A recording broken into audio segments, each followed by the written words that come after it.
పెద్ది సినిమాలోని చిక్రీ చిక్రీ పాట సోషల్ మీడియాలో దుమ్మురేపుతోంది. ఇప్పటికే అన్ని భాషల్లో కలిపి 100 మిలియన్లకి పైగా వ్యూస్ సాధించింది. దేశ విదేశాల్లోనూ ట్రెండ్ అవుతూ సినిమాకి హ్యూజ్ బజ్ తీసుకొచ్చి పెట్టింది. ఇందులో రామ్ చరణ్ స్టెప్స్, అలాగే జాన్వీ కపూర్ అందచందాలు అందరినీ ఆకట్టుకున్నాయి. ఏఆర్ రెహమాన్ సంగీతం సమకూర్చిన ఈ పాటని మోహిత్ చౌహాన్ పాడారు. ఈ సాంగ్ కోసం చిత్ర బృందం పడిన కష్టాన్ని చూపించే మేకింగ్ వీడియోని మేకర్స్ రిలీజ్ చేశారు. ఈ రోజుల్లో ఎంత పెద్ద సినిమాకైనా బజ్ రావాలంటే ఒక సాంగ్ ఖచ్చితంగా వైరల్ అవ్వాలి. ఇప్పుడు పెద్ద చిత్రానికి అలాంటి పాటే పడింది. అదే చికిరి చికిరి. ఇప్పుడు సోషల్ మీడియాలో ఎక్కడ చూసినా ఎక్కడ విన్నా ఈ పాటే వినిపిస్తుంది. చిన్నపిల్లల దగ్గర నుంచి పెద్దల వరకు అందరూ చికిరి చికిరి అంటూ రీల్స్ చేస్తున్నారు. రామ్ చరణ్ మాదిరిగా నోట్లో బీడీ పెట్టుకుని చేతిలో బ్యాట్ పట్టుకుని స్టెప్పులేస్తున్నారు.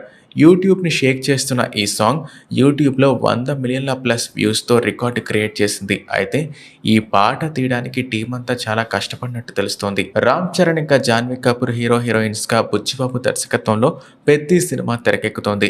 ఇప్పటికే రిలీజ్ అయిన ఈ మూవీ ఫస్ట్ లుక్ ఇంకా టైటిల్ గ్లింప్స్ మెగా అభిమానుల్ని ఆకట్టుకున్నాయి. ఈ క్రమంలో చిక్రీ చిక్రీ పాటను రిలీజ్ చేశారు. అందరిలా లిరికల్ సాంగ్ కాకుండా డైరెక్ట్ వీడియో సాంగ్ విడుదల చేశారు. ఇందులో చెర్రీ హుక్ స్టెప్స్, జాన్వీ కపూర్ నడుమంపులు, సాంగ్ పిక్చరైజేషన్, అలాగే విజువల్స్ అన్నీ ఆకట్టుకున్నాయి. 100 మిలియన్లకు పైగా వ్యూస్ రాబట్టిన సందర్భంగా తాజాగా సాంగ్ మేకింగ్ వీడియోని సోషల్ మీడియాలో వదిలారు. చికిరి చికిరి మ్యూజికల్ వైపు కోసం 45 నిమిషాల పాటు ట్రెక్కింగ్ చేసినట్టు చిత్ర బృందం తెలిపింది. 4.5 నిమిషాల పాట కోసం పెద్ద టీం పడిన కష్టాన్ని ఈ వీడియోలో చూపించారు.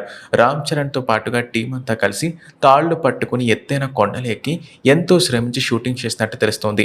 సెట్స్లో చరణ్, డైరెక్టర్ బుచ్చిబాబు ఎంత సరదాగా ఉంటారనేది ఈ మేకింగ్ వీడియోలో మనం చూడొచ్చు. ఏ బుచ్చిబాబు, నేను వస్తున్నా, ఆగు, జాగ్రత్త, అసలుకే నిన్ను అందరూ తలా తలా అని పిలుస్తారు, తల జారుతుంది జాగ్రత్త అంటూ బుచ్చిబాబుని చెర్రీ ఆట పట్టిస్తూ కనిపించారు. ఈ వీడియో నెట్టింట ఇప్పుడు వైరల్గా మారింది. కేవలం భారతదేశంలోనే కాకుండా జపాన్, చైనా ఇంకా నైజీరియా వంటి దేశాల్లోనూ ఈ సాంగ్ ట్రెండ్ అయింది. ఇది పెద్ద సినిమాకి కావాల్సినంత బజ్ తీసుకొచ్చి పెట్టింది.